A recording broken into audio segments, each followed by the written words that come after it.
Hey everyone, welcome back to Southern Gal True Crime. 19-year-old Samantha Clarke was last seen in Orange, Virginia, shortly after midnight on September 13th, 2010. She told her younger brother she was leaving and would be back in the morning.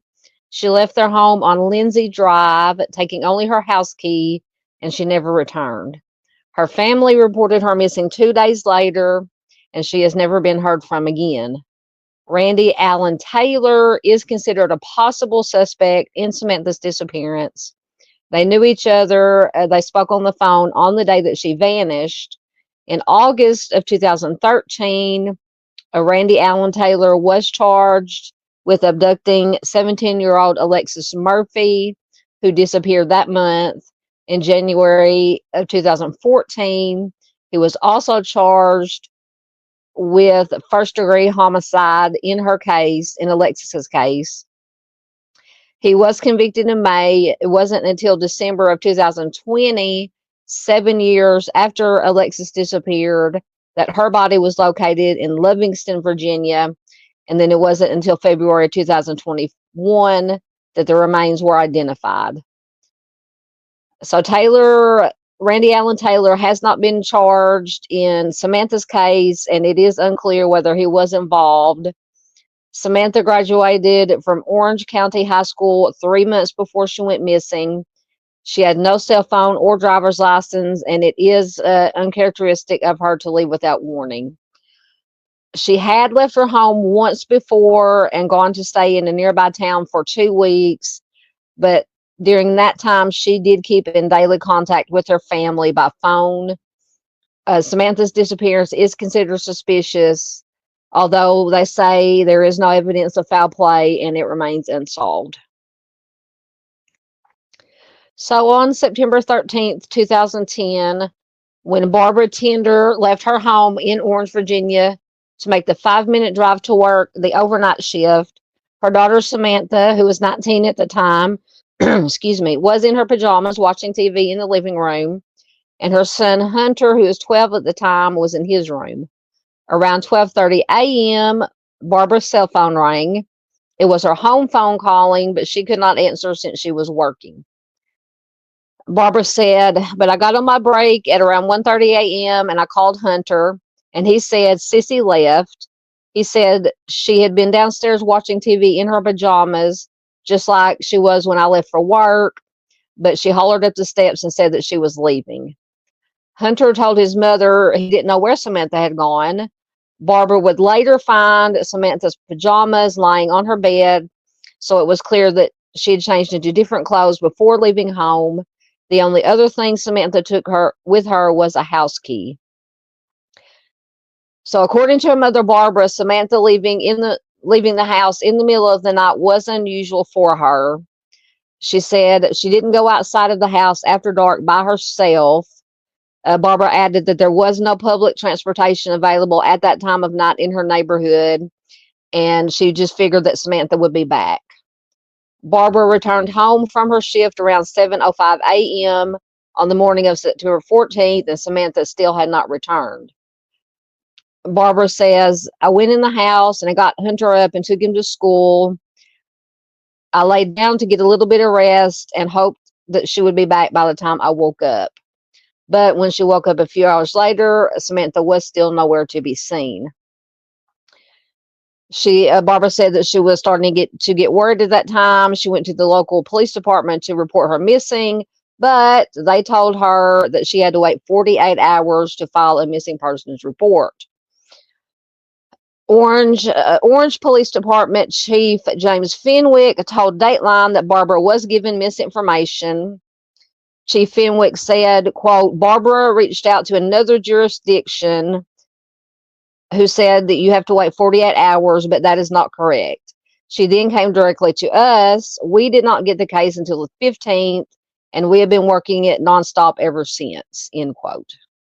Meanwhile, Barbara says that she and her sister have been driving through town trying to find Samantha. Her mom says, "But it was too late by then. God knows where she could have been. I have talked to a couple of girls who she was really close to, and they hadn't heard from her or seen her. I still have no answers. Chief Fenwick told Dateline his detectives also spoke with people who knew Samantha. He said the investigation was focused on the folks who she had recently become acquainted with. He also said that there was a new group of people who Samantha had met the week before. One of the people in that group, according to Chief Fenwick, was then 45-year-old Randy Taylor. Through phone records, Chief Fenwick says authorities are certain that Randy was the last person known to have spoken with Samantha. Chief Fenwick told Dateline, Randy has been a suspect since day one, as with everyone in that group of people, because they were the last ones to speak with her and other things that I can't go into. Samantha's mother, Barbara, told Dateline that Samantha was not friends with Randy Taylor, but she does feel that he is responsible for her disappearance. Barbara told NBC affiliate WVIR, I think Randy took her. He called my house 6 times that night, and he admits that he was the last one to see her. How are you going to say you were the last one to see her if you don't know where my child is? So around 3 years after Samantha's disappearance, Taylor was back on police radar when 17-year-old Alexis Murphy disappeared from nearby Livingston, Virginia. Alexis was last seen on surveillance footage at a gas station with Randy Taylor.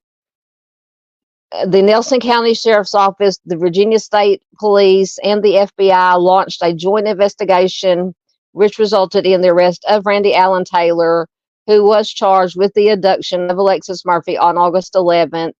And this was according to a Nelson County Commonwealth's attorney press release.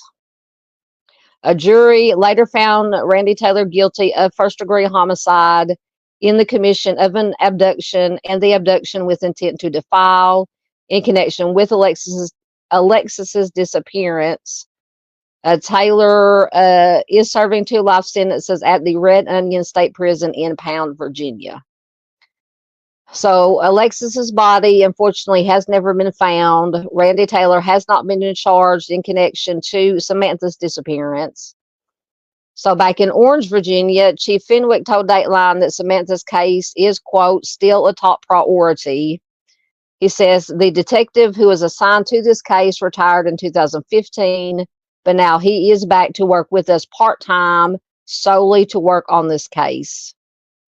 As Chief Fenwick is the designated media contact for the Orange Police Department, Dateline at the time was unable to speak with the detective working on Samantha's case. Chief Fenwick added, we definitely do not consider this an inactive case. At this point, with the time frame and other aspects, we do suspect foul play in this case.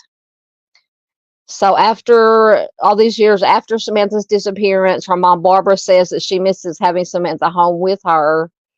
She says, I miss her smiles, her laughs, the funny things that she would say to me to make me laugh. She's a happy girl. She would always stay happy.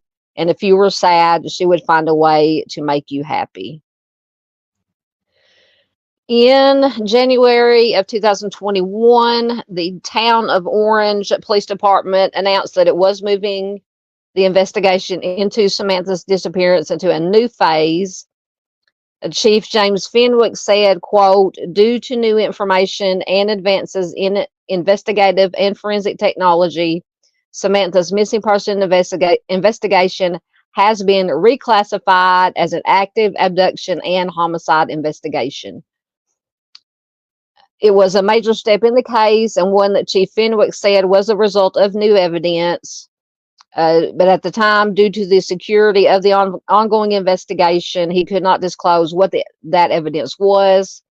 He said the reclassification would not change the way his investigators go about the case.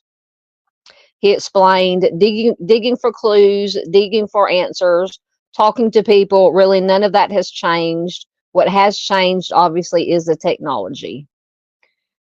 So obviously the disappearance of Samantha was and still is a shock to the small town of Orange.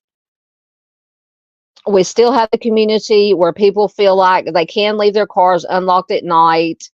This is according to Chief Fenwick. He goes on to say, so for something like this to happen and then to go on the length of time that it has, that is certainly frustrating to the family, certainly frustrating to the community, and equally frustrating to us. But that frustration has not stopped investigators from digging. Orange Commonwealth attorney Diane O'Connell explained, every week I get updates. It's been really worked on tirelessly by this very small police department, and the resources have not been skimped. Chief Fenwick echoed O'Connell's claim. He says, we have expended untold amounts of resources in this case and will continue to. The money is of no concern. We're going to do what we need to do to be able to get answers for Samantha's family.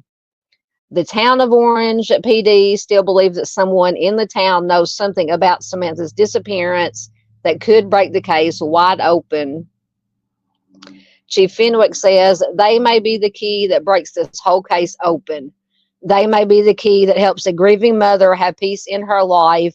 They may be the key that helps a grieving soul have peace. Once again, Samantha Ann Clarke has been missing from Orange, Virginia since September 13, 2010. She is a white female. She was just 19 years old at the time she went missing. She'll be 33 years old as of 2025. At the time she went missing, she was 5 foot 1 inches tall and 145 pounds with brown hair and brown eyes.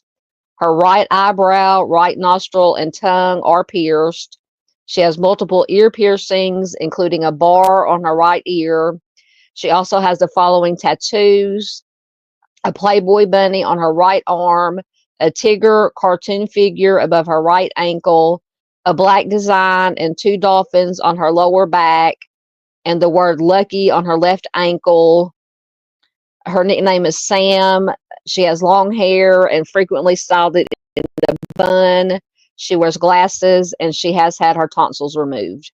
So if you have any information regarding what may have happened to Samantha, her possible location, even if it is remains, no bit of information is too small, please contact the Orange County Sheriff's Office at 540-672-1200.